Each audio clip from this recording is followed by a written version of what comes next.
What is up, everybody? Welcome back to another NBA Rundown brought to you courtesy of Run Pure Bets and Run Pure Sports. Please like the video and subscribe to the channel so we can continue to bring you actionable gambling content. Today, I'm joined by Travis and JSU. We're going to go ahead and try and break down this card. How are we doing today, JSU? And my first question for you is the three dribble rule ruining one-on-one contests at Run Pure Sports? Well, I mean, hey, the three triple rule, I was someone who thought it would help Mr. Big T. I was wrong there. So I don't know about ruining it. They both agreed to it, right? So it was fair, right? That was fair. They both agreed to the rule. And it's not real one-on-one, but I get it. Tony's a lot bigger than, Title. So I understand from the size advantage why Title wanted it. Did not think it was going to help him as much as it did. Honestly, didn't think that Title was going to be as good as he was.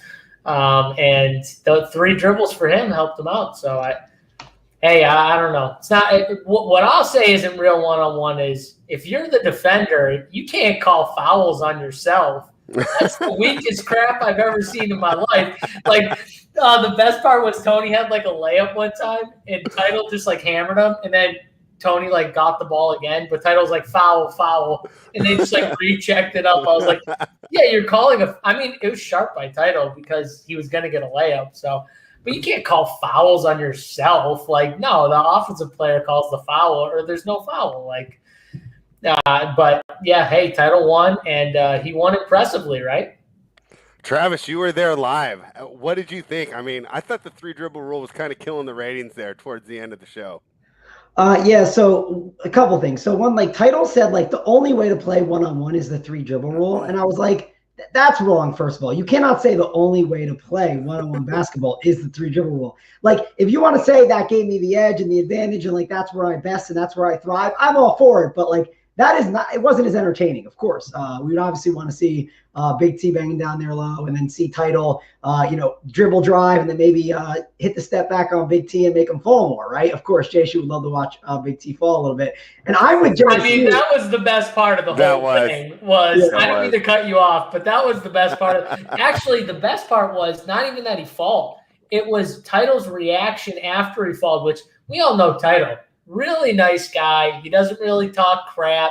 He's not like that's not his thing. Like I think he's just too nice. You know what I mean? He doesn't want to like make people feel bad. But I saw him take his eyes and look down at Mr. Big T when he was on the ground for a second. You guys were lying. I mean, I saw that in the video. He looked down at Big T before he put the shot in. He didn't just say, oh, he's down, I'm going to shoot the layup. He looked down at him first. I mean, that's something, I'm surprised he didn't step over him after. Like, that's something I would totally do. But I was kind of surprised Title did it. But I respect it. I loved it. Oh, yeah, it was definitely fun. Enjoyed it a lot. And I was going to step in if Title fouled one more time in the paint. Like, one more time of those garbage fouls, like, trying to call. Because, like, listen, you can't tell me that you can get into – when he gets into the paint – you're just going to foul to check it up so he has to try and work his way back in. That's just not fair. I mean, at that point, it was sharp, yes, but I would have stepped in and said something with some money on the line on Big T. And I had to stay by his side, right? I mean, I could not let him just get fouled. I watched it at the Roto Grinders party. Your team fouled him a ton down low. Every team fouled him a ton down low. It was I can't handle it. All I got is W's from the RG party. So that's all I know. I got W's from the RG party. JSU was stroking it. I actually had my worst game ever too, by the way. That was I played terrible and we still won. That's how good JSU's team was. He picked the winners. All right. Well, speaking of that, let's pick some winners today. Boy, last night, rough for us here as a group. Atlanta, I was commiserating with Travis beforehand. I can't believe Atlanta blew that lead. Chicago pick, I mean, they look good, all right, but I really underestimated how much Rudy Gobert would just disrupt that offense. And Levine and those guys look lost when they got into the paint. So credit to Rudy Gobert. And I thought last night was a great video if you want to say he deserves to be Defensive Player of the Year because he had a huge impact on the game. And then on my lineups, I had identified each player on the winning team of the tournament I was in, but I didn't combine them on any of them, right? It was like I had them all just kind of mix mash with a guy that didn't work. So it was one of those games where I'm so excited to attack today because yesterday it just felt like we were so close on everything. So let's see what we can find. The first game we've got is the Nuggets at the Magic. The Magic again are catching 7.5 points, but hey, the Magic have quietly covered 5 of their last 7 games. Now the Nuggets are coming in. We will get the Nikolai matchup here at center. What do you guys think? I like the Magic to take the points here. I think that they're like sneakily covering a lot of these games because everyone just assumes they're so bad. And what do you think of this center matchup for DFS? We'll start with you, Travis. Yeah, I do like the Nuggets side. They have been playing a lot better since they did the MPJ at the 4. They really committed into that, and the Magic are on the opposite side down a bit. And on top of that, they're in the market trying to trade some guys, right? Like Aaron Gordon is someone that's been talked about to be traded. I doubt Vucevic gets dealt, but you never know, right? Like these things, as we approach the deadline, which I believe it's in like a day or two, there could be a trade that happens, right? So if you do jump on the Nuggets and then there's no Aaron Gordon because of a trade, there's just some value there alone. So that's part of the reason why I'm leaning on the Nuggets. I don't want to be on the Magic here in this spot. Nuggets have been playing a lot better. They've been getting slightly healthier. Will Barton's been playing a lot better basketball. So I'm on that Nugget side. The question in DFS is, what do you do with these early guys, right? Because there's a lot of news that could come later on. James Harden is questionable. So do you want to lock yourself into a Jokic? Do you want to lock yourself into a Vucevic? That's like the number one question on this slate that I'm really trying to deal with because backloading definitely could have a lot of value, especially yesterday. I had a pretty good night and I backloaded, right? So like, I just want to do it again. That's how we are. We're humans. So backloading sounds good to me. So that's what I'm trying to consider right now. All right, JSU, I like the Magic. Travis likes the Nuggets. Break the tie here. What do you think? Yeah, so I will say trade rumors are definitely going wild for the Magic right now, and I wouldn't be shocked if we see some of those guys go. But at the same time, even though Denver's been playing a little bit better with Michael Porter Jr. at the 4, 7.5, like Orlando with the team they have constructed right now with the guys, they can hang, I think, with Denver and make this somewhat of an interesting game here. To me, where I kind of lean the Orlando side a little, plus the points. I like Denver as a team, but defensively they still struggle at times to guard teams, and they have lapses. It's like spurts almost, where they kind of look lost sometimes defensively, and then sometimes they look pretty good. I will say they're much better with MPJ at the 4. So I love it when they get rid of Millsap, they take him out early, and they put MPJ at the 4. I love that lineup, but I kind of lean the Magic here, plus 7.5. I'll take my chances there. They're good enough to hang with Denver. Vooch, Fournier's been playing really well, back off the injury right away too. Like immediately, he's been playing really well. And Aaron Gordon's had a few decent games, not last game, but game before. So I think that this team can hang. From the DFS side, though, I don't know if I'm going to, like Mangone said, I don't know if I'm going to lock myself into some of these guys. Like the only guy, honestly, that I'm looking at is Jamal Murray, who Orlando struggled against guards, and Jamal Murray's really starting to come on here. He's looked a lot better. His shot is just – it looks so smooth right now, so pure. Hitting big shots, too. The game against – I think it was the Bulls on Saturday where it went into OT, and he hit that corner step back 3. That was just pretty to send it into overtime. But he's been doing it like it's just he's looked a lot better than when the year started. So I think he's someone to consider in the low 7Ks. But the game as a whole, I don't know if I'm going to have much interest DFS wise. Yeah, I don't know what to do with those guys. I mean, do you think that they cover each other like pretty well? Neither of them are known as good defenders. And do you think there'll be kind of like a rivalry there with them both trying to, 2 all-star centers going against each other? Or am I overthinking this? What do you think, JSU? Yeah, I think you're overthinking it a little bit, in my opinion. I'm sure they want to go at each other, though. I mean, they're 2 of the better offensive centers in the league. I mean, Jokic is unbelievable, but Nick Vucevic is really, really good as well. Not as good facilitating maybe as Jokic, stuff like that, but he's still a really good scorer.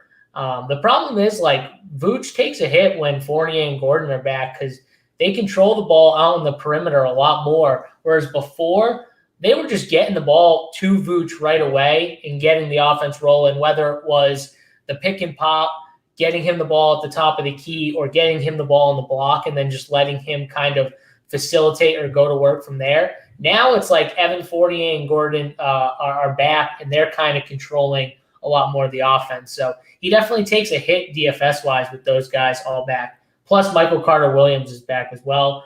And he's not a stand and shoot guy. He needs the ball in his hands. That's how he plays. He's better with the ball in his hands.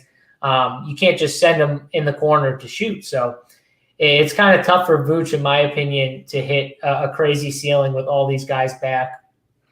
Yeah. So, yeah, I like the Magic here too. I think that this is a game, though. Even if you do like the Magic, don't place the bet now.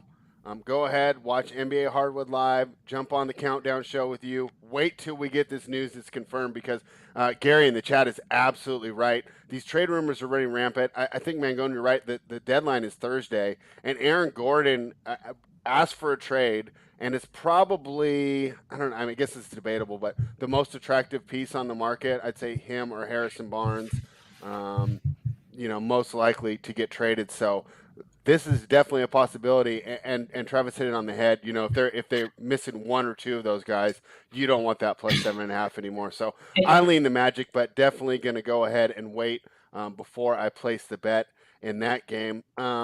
This next game, though, I already did place a bet. I do like it. It's the Los Angeles Lakers traveling to New Orleans to take on the Pelicans. We know about the Lakers now.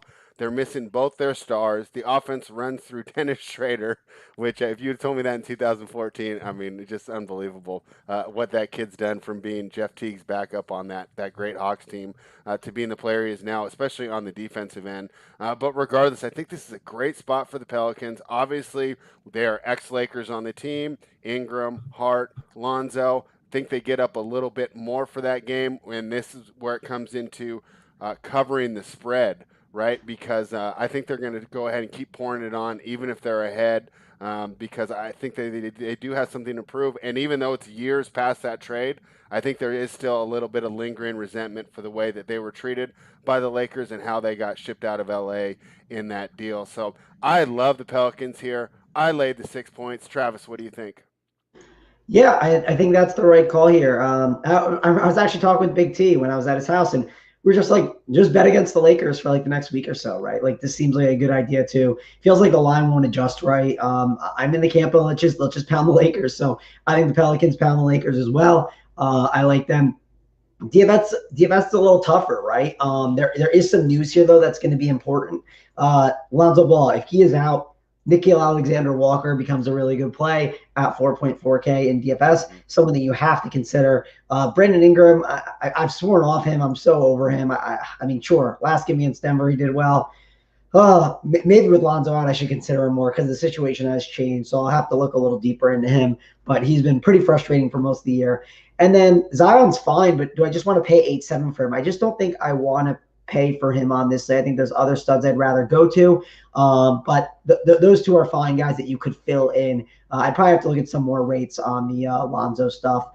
Kind of just got back from Big T, so I'm not up to date on all the stuff with Lonzo going on. JSU, what do you got there on that? I love the Method Man voice, though, Travis. You definitely sounded like you had a great time. Yeah, a lot of yelling, a lot of screaming, and had a good time this weekend. So just trying to get the voice back. It's definitely a little raspy. Well, we appreciate you hanging out. What do you think, JSU? Yeah, so to me, this just screams Pelicans. I want to be on the Pelican side with you guys.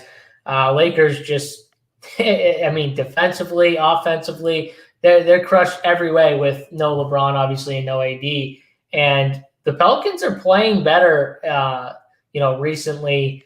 Lonzo being in or out, it does make somewhat of a difference, but not for this matchup, in my opinion. I think he's a good enough player where in some matchups it might make a difference. But for this game, I don't think it does at all. I think Brandon Ingram, Zion, even Steven Adams, what's going to happen? Even Nikola Jokic last game, he was struggling to box out Steven Adams. Steven Adams is a monster down low. what's the Lakers' answer for the size of the Pelicans? Like, especially if, I mean, Gasol's dust anyways, but if he's out, they literally have no size. Like, they can't run out Markieff Morris against this monster lineup of, Morris at the 5 with Zion at the 4 and Steven Adams at the 5. They'll just get hammered on the board. So I think it's a terrible matchup for the Lakers, and I think the Pels, I think they win this game easily.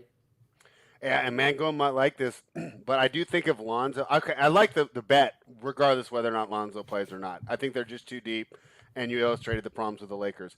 But I think that Brandon Ingram should be going into your lineups if Lonzo's out, and I don't know if they do that well as a pairing, which is why I think he's on the trade block, and that they're a little bit hesitant to re-sign him for that big deal, which is why they didn't extend him in the offseason last year.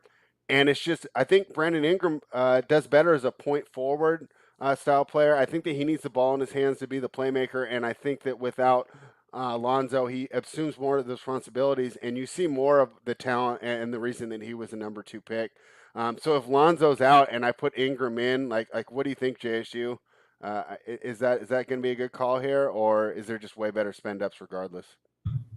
If Lonzo's out, can you put Ingram in? I mean, yeah. You can, but I don't know how much I love this. Like, I really feel like the Pelicans might just put it on the Lakers where I don't know if I want to spend up for a Pel. Like, I might want a cheap guy like a Nickeil Alexander-Walker.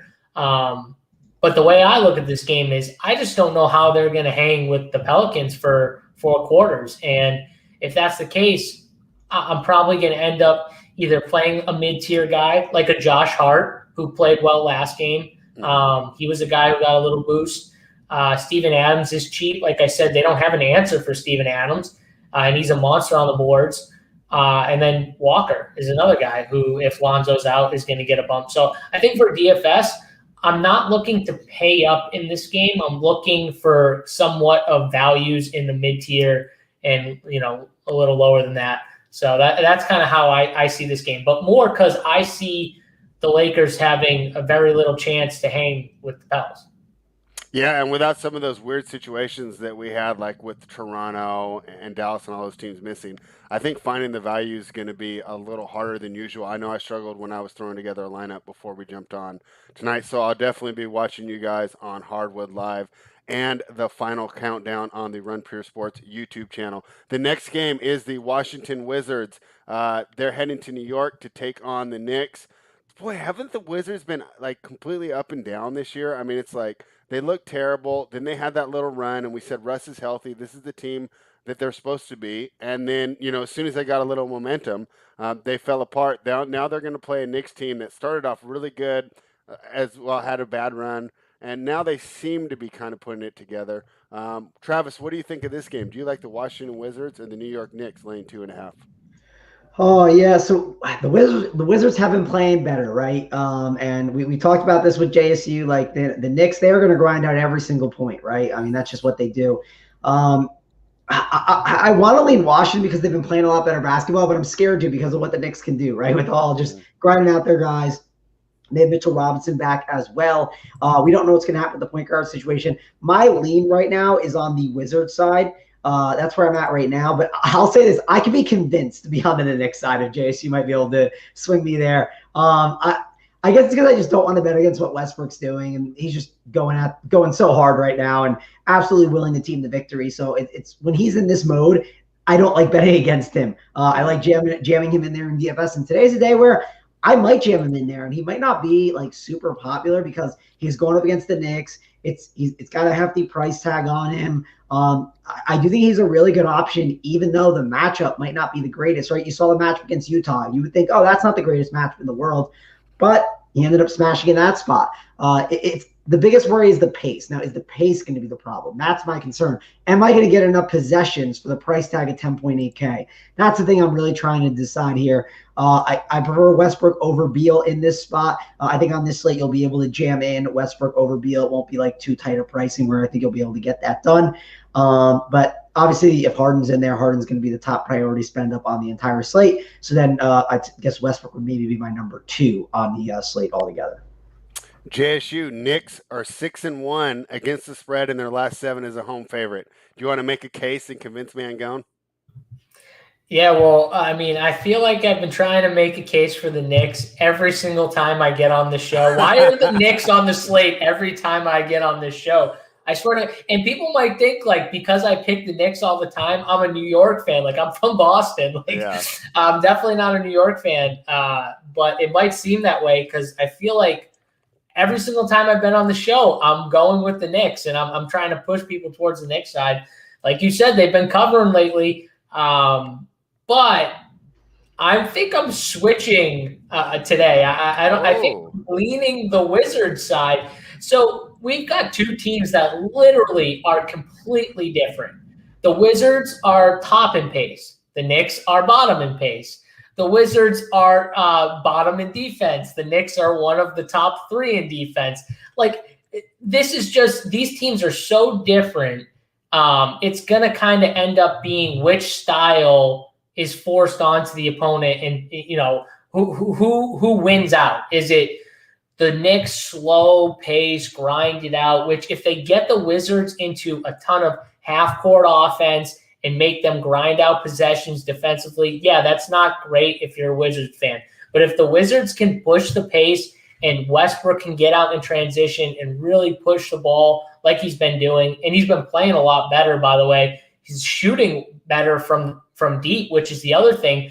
In the middle, like a few months ago, he wasn't even taking threes in games. Like there were games where he wouldn't even attempt a 3. Now he's shooting them, which whether they go in or out is indifferent. It's keeping that defender somewhat honest. Like I will take the shot. Like when you're not taking them, that's just like, okay, as a defender, you're just like, I know when he's standing at the 3-point line, he's not going to take it. So it's a lot easier to worry about, okay, which way he's going to go, left or right. I can just focus on that. Whereas now he's keeping people somewhat honest from the 3 just by taking them, which is huge. And I think the way Westbrook's playing right now, I'm just not going to fade it. I think I'm taking the Wizards. I think, and this is off of Beal. Beal had a rough game last game. He struggled, had some foul trouble early. But before that, like this dude's 37, 29, 43 points. Like this dude's been hooping too. He just had a little rough game against Brooklyn. So I like the way the Wizards are playing, and I like the way Westbrook is playing. Westbrook is the key to the team, and when he's playing this way, it's tough. It's tough to look away. All right. So it looks like I like the Knicks here, but the panel likes the Wizards. So we'll see how this game turns out. The next game we got is the Phoenix Suns, 28-13, also 28-13 against the spread, heading to Miami to take on the Heat, who are 22-21, but only 18-24 against the spread. I'll tell you what, guys. To me, this game is a toss-up. I didn't really want to get involved in this game.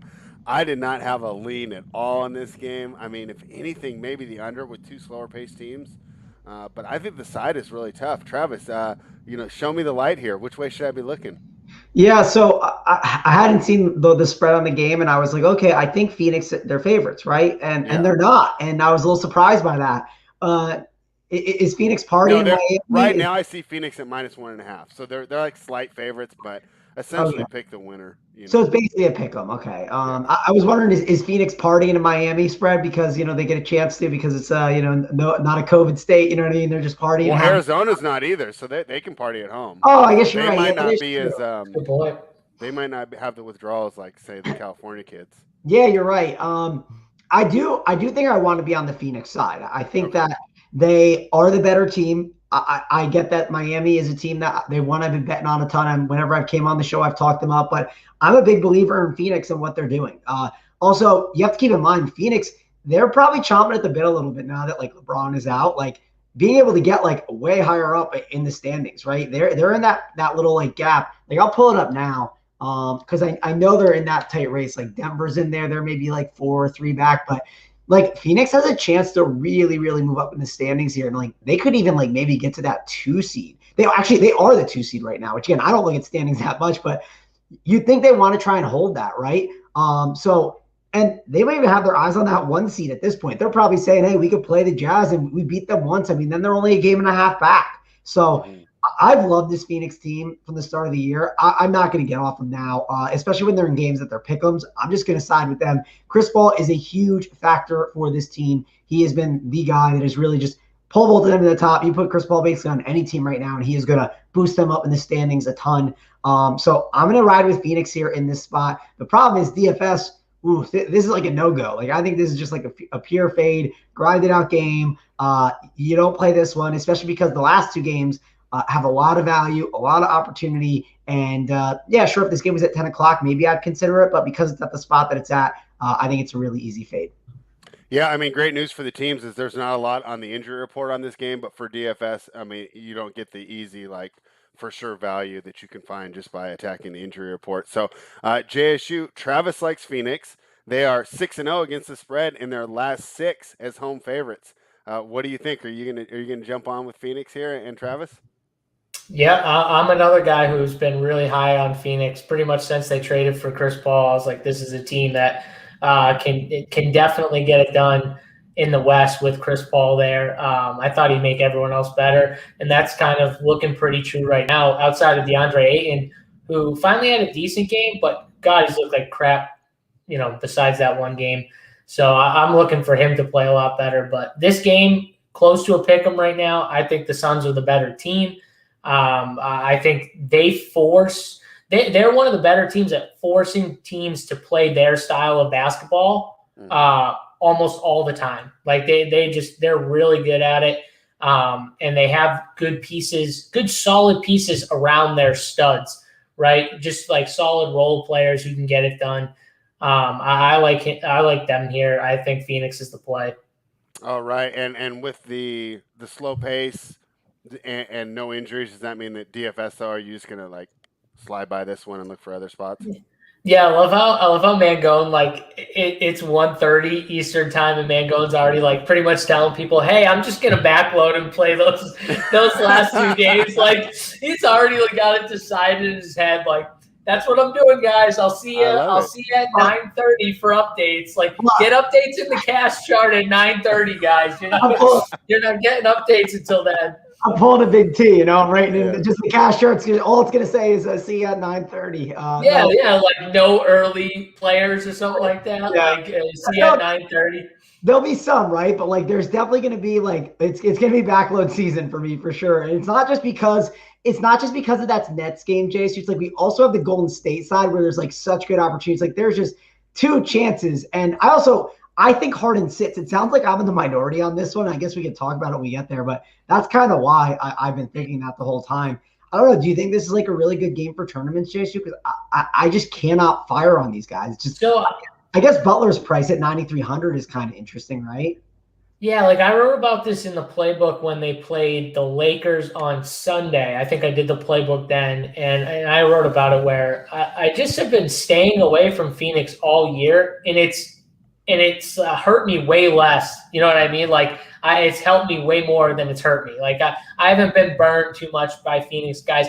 There was one slate where Devin Booker went for like a crazy 60 something. But like other than that, it's been pretty much just like, unless the guy's injured, like unless you got Devin Booker out or Chris Paul out, something like that, then I'm just kind of staying away from this team.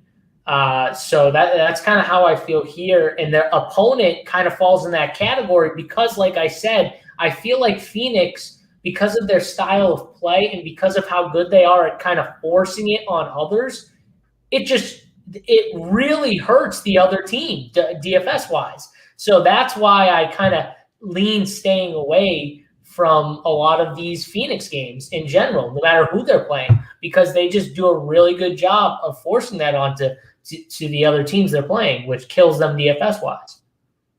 All right. Well, I definitely like that breakdown. And if you did too, please like the video and subscribe to the channel. And let's talk about the game that we were kind of pivoting to there, Travis. And you talked about it with the James Harden news, right? I think the whole slate might really depend on this when you're creating your DFS lineups. But let's start with the betting perspective. The Brooklyn Hold on 1 second. 1 second, real quick. He's not sitting, Mangone. What? Why is he not sitting? I can tell you. I can tell you why I think he is. And then you can tell me why. Okay. Well, tell me why. Tell me why you think he's out, and then I'll tell you why he's not. All right, so he went from he said he was fine, his neck was good, all this crap, and now he's randomly questionable, right? The night before, like it's totally the hedge to be able to make sure to give him the opportunity to sit. Now, is it 100% chance he sits? No, I don't think it's 100. But if you told me to put some money on it, I think I would bet that he sits. Wow. It sounds crazy, but I just think that that's the lean. But I'm definitely on an island. It sounds like no one else thinks that, but. Tell me why he is playing, because everyone just says, "Oh, he's James Harden and he plays." But I want to hear if that's your reason or something else.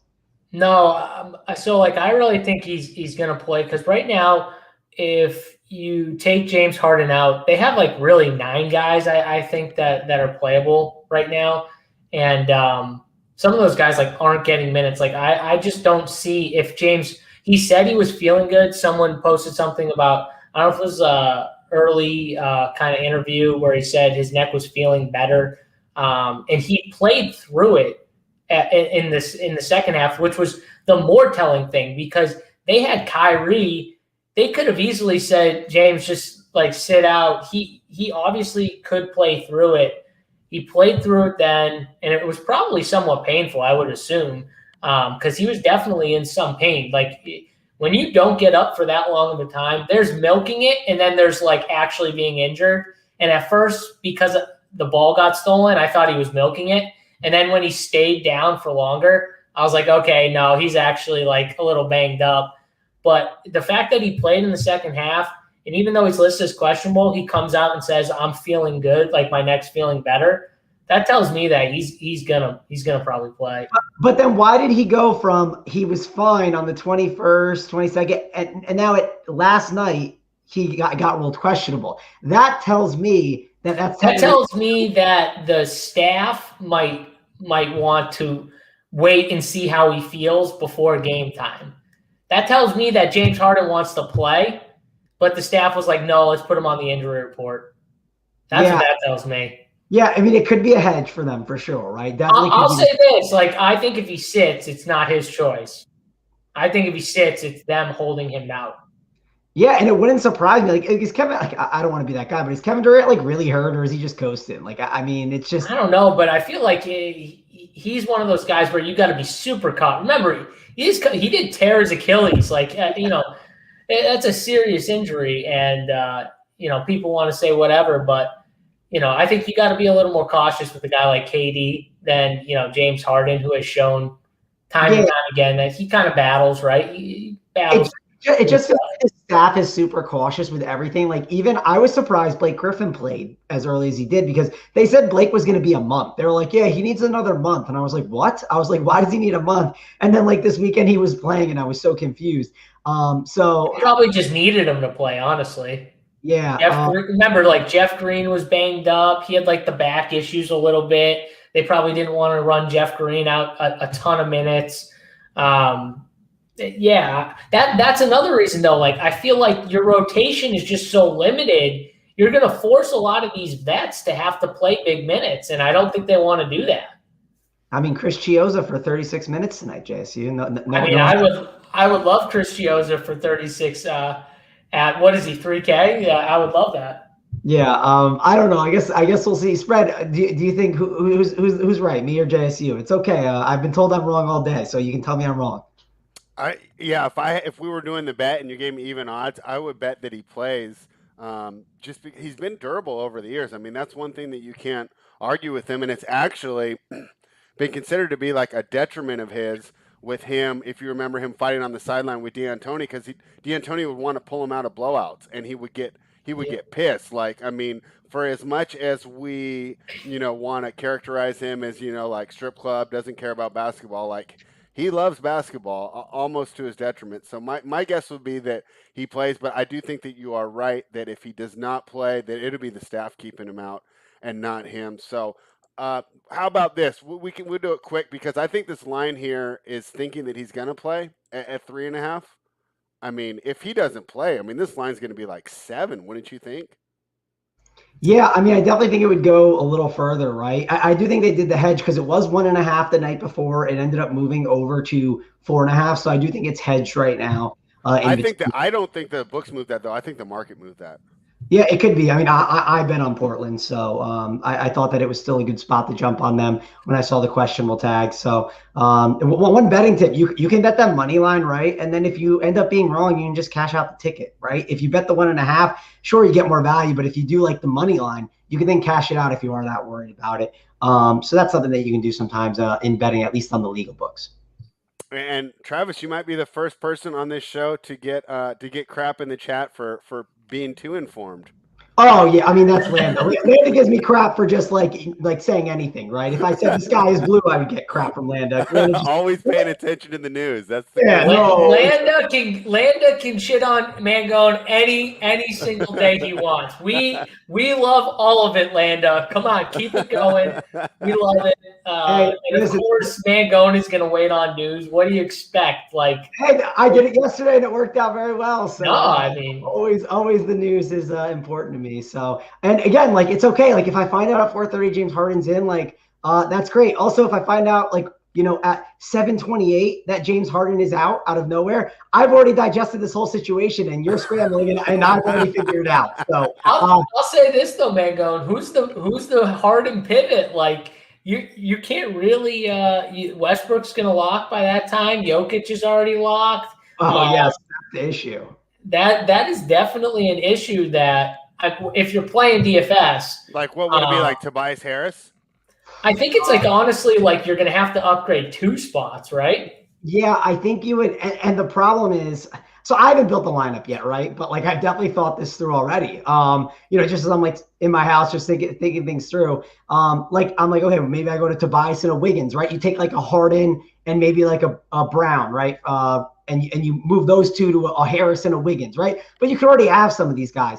That's why I don't love those like first games that much where I think having all that flexibility is going to be really nice. Also, there's Damian Lillard at the top. Obviously, I know he was dealing with that one like wrist issue. I didn't get to read up on it enough. I do think there's a chance if Harden sat, they could like counter back with a Lillard, but I don't think it will. I thought that at first, but I do think he probably ends up just playing because he seemed like he was fine and he played through it for the most part. And also Portland's like playing for a lot more stuff in that Western Conference. So overall though, Lillard's definitely something that you can go to. Harris, I mean, there's a lot of guys. Ben Simmons against the Warriors, even though we make fun of Ben Simmons a lot, it is a pretty good matchup against the Warriors. So there's a lot to, I think, be able to make some pivots to. All right, so we pretty much broke down Harden for about 10 minutes, but we didn't give a pick. So let's assume that he plays. Mangone gave a pick. Mangone already said he bet Good Portland point. because he thinks Harden's out. Like I know for a fact that's why he did it too, because he thinks Harden's out. Yeah, I mean, I got him at 1.5. So and I also got the money can buy out of it. Yeah, I can buy out. Yeah. Well, trust me, I'm ready to buy out. Like when the report comes out, like whenever, like 5:30. Actually, there's typically one at 1:30. I'm surprised we didn't get anything. Maybe because it's Portland, right? Sometimes the West Coast give it at different times. That's probably the reasoning. But I'm definitely going to be by my computer a lot more today, making sure to hit that button just in case I'm a little worried about the situation.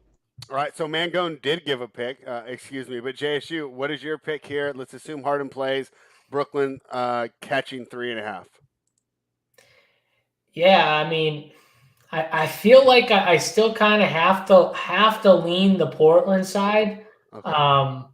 But Harden definitely. I mean, if Harden's out, they're going to get demolished. Like Portland's going to be able to score whenever they want, inside out. But I think I still have to lean the Portland. They're getting 3.5 or 3.5 right now, minus 3.5. Portland's laying 3.5. Laying half, yeah. I still got to go with the Portland side just because Harden is, even if he plays, he's not 100%. But look at who he's playing with around him. No Kyrie, he's going to have to do so much. I think he can handle it for 3.5 quarters, but at some point in that game, towards the end, Portland is just going to get too much for them. Yeah, I'll tell you what, I would lean Brooklyn here. I'll obviously be watching you guys tonight and waiting for that news, though, before I place the bet. But as someone who won a lot of money betting on the regular season Rockets, I think Harden can handle it just fine. I think that they don't really lose that much without Kyrie out. In fact, their defense might improve a tad. and I don't know if their offensive efficiency really drops that much. So I would like Brooklyn there. But of course, we're going to wait on the news. I don't think, unless that you did what Travis did, and you got a great number if you did, especially pending that news, because you can get a huge middle if that news does come out. But I'm not going to go ahead and play that game yet. But assuming that Harden plays and I'm still catching 3.5, I'll probably jump in on Brooklyn. Let's go to the last game of the night, the Sixers versus the Warriors, and boy, we have both Currys as questionable here. So, Mangone, did you have any inside news like you did with Harden? Like, talk to me about your Curry contacts. Like, has Dell told you how his sons are doing? No. I'd have to talk to our boy JT Hayes to get the updates from the parents. He always talks to all the parents that Yeah. play hoops. Nothing from Dell Curry from me, but I assume Steph is still sitting. Maybe he's not though. Obviously, He's out. He's out. Yeah. He should Steph be is out. out for sure. Yeah, there was a report that came out that says he's Oh, going yeah, to you're right. remain I just saw sidelined it Tuesday. updated. So they're both out. So never mind. That question was really bad, Mangone. But go ahead and break down the game with both Currys out. No worries. Yeah, so the Currys are out, right? And with the Currys being out, Wiggins, right? Like he's definitely been very dominant and absolutely crushing. Jordan Poole has been surprising. So I thought he'd be really good. I talked about how he's someone that they've given more responsibility to. I thought maybe at like that 5-1 price tag or 5-5, he could start maybe like struggling a bit. And I still think there is opportunity for him to have floor games. But I still think he's in play and in the conversation. It just depends how much you like him versus some of the other values. Kelly Oubre has not been great, and I think that's partially because Wiggins and Poole are really soaking up more of the ball handling responsibilities, and that's affecting Kelly Oubre. Maybe it's also the injury as well. I think ownership will be down on Kelly Oubre, where in tournaments, if you're looking for like one of those slight pivots, I think he'd make sense as a leverage play over a guy like a Poole, over someone like Wiggins. That's kind of something that I would be looking at. Draymond Green feels a bit pricey in this spot. And on the opposite side, Philadelphia, I think with not having a lot of spend ups possibly, like let's say Harden is out. It's like, well, what are we spending on? It's like there's not a ton to spend on today if that does happen. Then there's Simmons, there's Tobias Harris, who get great matchups against the Warriors. I would lean Harris being my favorite if I have to pick. Then I would say Simmons is my number 2 on the Philadelphia side for spend up options. And then I don't know what to do with all these other pieces. That's really my other concern. Like Shake Milton, do I want to go to him? Probably not with Ben Simmons back. Maxey, Korkmaz. It's just I don't love a lot of these other smaller pieces. Like Tony Bradley could have a ceiling at that price. Dwight Howard could do something, but I really think I'm keeping it to Tobias Harris and Ben Simmons on that Sixers side of the ball. Yeah, when you talk about Kelly Oubre, I was looking into some stuff about him. And one interesting thing I found was a lot of times when he was successful last year with Phoenix, he was running at the 4, and the Warriors run him more at the 3. And it got me to thinking, but I haven't done, enough like watching the tape, because I usually only watch like the reviews that they give me on the PlayStation, the little 5-minute and 15-minute reviews. But I'm wondering if having to play at the 3, his quickness he's not able to exploit his opponents with quickness as much because the other small forwards are as quick as him. Whereas last year at the 4, he was able to cut and do so well against power forwards. And I'm wondering if that has something to do with his lack of effectiveness, and maybe with some of these big men out, if we see some of that. But tonight that will not come into play because I see Wiseman, Looney, and Pascal all probable. So, JSU, why don't you talk to me about this game here? The Warriors catching 4 at home, and with the big men back, how do you attack the lineup building? Yeah, so first off with the game here, 76ers, I think they're probably obviously the better team right now with no Steph Curry, who's just just definitely a guy who, when they're missing him, it's just a huge loss. Whereas Philadelphia, the team itself that they've constructed, defensively too, is good enough where they can lose one of those top 3 studs and still, put it on teams at times. So I think my lean here is Philadelphia. But from a DFS side, I think that Ben Simmons is probably the best Philadelphia 76er spend today, and I'm not a Simmons guy, but I think this is a really good matchup for him. I think Dwight Howard, honestly, has a great matchup inside. The Warriors at times have really struggled against bigs, and bigs like Dwight Howard cause huge problems because he's really physical. He's difficult to box out. He's always banging and battling down there, and he can get guys like Draymond in foul trouble. Looney can Looney, Wiseman. They're not ready for a guy like Howard. Like they're going to struggle to guard a guy like Howard. So I think he could do damage inside. I like the Sixers, and I like some of those players. Like I don't mind Tobias Harris either, but I definitely think that Simmons is my favorite spend on that team, and then Dwight Howard is a really interesting play. I don't know what ownership's shaking out like, so I don't know if he's going to be really popular tonight, if he's going to be lower owned. I hope he's going to be lower owned, because if he's going to be somewhat lower owned or just not super chalky, like I won't mind going to Dwight Howard here. Yeah, I mean, I think that's going to be a great matchup here. Wiseman, he gives you some great highlights, right? Great blocks. He's so athletic. He moves well. But he also just gives you other plays that aren't highlights that you don't see unless you're watching the full game, where he's lost on his rotations or he just gets beat by simple veteran moves. So he's only 19, obviously, so much to learn. I mean, it almost reminds me, right? I mean, look at Giannis when he came in the league at 19. Wiseman, and it's a weird comp, but he almost reminds me of the same with how quick, how well he can dribble for a man his size. So we'll see how his game develops. But I agree with you tonight. I think that's going to be a huge matchup. Even with the bigs back, I still think Philadelphia will go back to their old side, their old style, and pound it inside. And interesting to see that you like Simmons there, because I think that he does have a triple-double potential against this Warriors team, and we know that will give you a great bonus if you roster him on DK. So, you know what? I didn't see our guy in the chat today, Gregory Russo, but it's time for his favorite segment. We're going to do the best bets, and we'll start with you, Travis. Side, total, or prop? What's your best bet for the day? Oh, man. So is it supposed to be like James Harden's out? Is that my best bet? No, totally kidding. I don't know if I'm supposed to make No way that's your best bet anyways. Oh, I know. I'll do Mitchell Robinson over 5.5 fouls. That'll be my best bet for the night. We're going to go ahead and do wacky ones.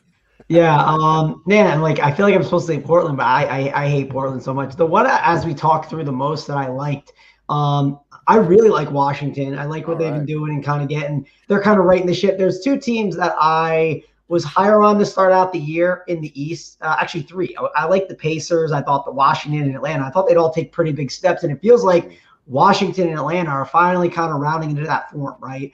I think this is a good time to go over and take a shot with Washington at -2. And there's a little, we talked about the Nuggets, right? And that Orlando game, and there's built-in value on a trade.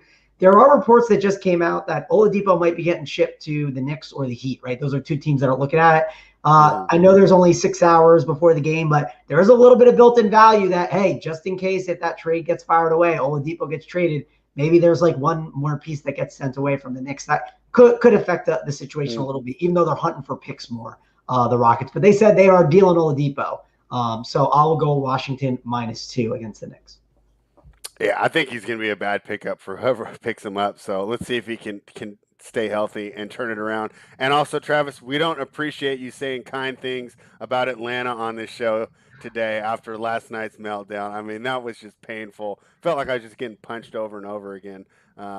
But other than that, I think that was a great breakdown, great pick. Travis likes the Wizards catching the points in New York. JSU, what do you think? Best bet? Yes, so I think I'm just going to double down with my guy Mangone, and last time out we kind of nullified, trying to be on the same side, but this time we're just going to keep it the way it is, because last time what ended up happening was I was right and Mangone was wrong. We're on different sides of the coin, so this time we're on the same side of the coin, Mangone, and we're going against the Knicks. I love it. We're taking the Wizards. I will say, though, that two other bets, the Suns, where it was close to a pick. I think it was -1.5 or 2, something like that. I really like the Suns, and I like the Pelicans. I like the Pelicans. So I think those three games I'm going to look at for sure. But best bet, we're going with the Wizards on this show. Spread, are you going to make it a 3 for 3 on the old Wiz? No, I like the Knicks in that game, but that'll be a best bet. I'm not going to go ahead and go against you guys. But what I want to Appreciate thank it. you guys for is leaving what I thought was the most obvious play of the day. And I was scrambling because I'm like, one of them's going to take the Pelicans.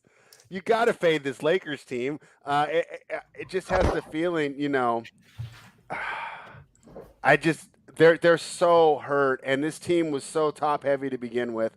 You take out their two top stars. I mean, we can talk nice about Schrader. Maybe Kuzma's going to put up a great DFS game, but combine the fact that I really think the Pelicans are going to be motivated to put it on this Lakers team. So I think they're up by 12, they're up by 15. You still see them going at it. I think there's still a lot of residual emotion there that's going to work in our favor placing this bet. So thank you guys for not taking it because I was scrambling. I was thinking one of them's got to take the Pelicans. It seemed like the best bet on the board to me. So I'm happy to give it out as my best bet. The New Orleans Pelicans -6. I think the Lakers are going to be an auto fade for the next 2 weeks. And I even think to do another hot take that even when Anthony Davis comes back, I'm not going to be necessarily too excited to back them. I think this whole team is LeBron James. We've seen LeBron James carry just terrible teams to the finals, right? I mean, that's what his whole career was based on in the East, right?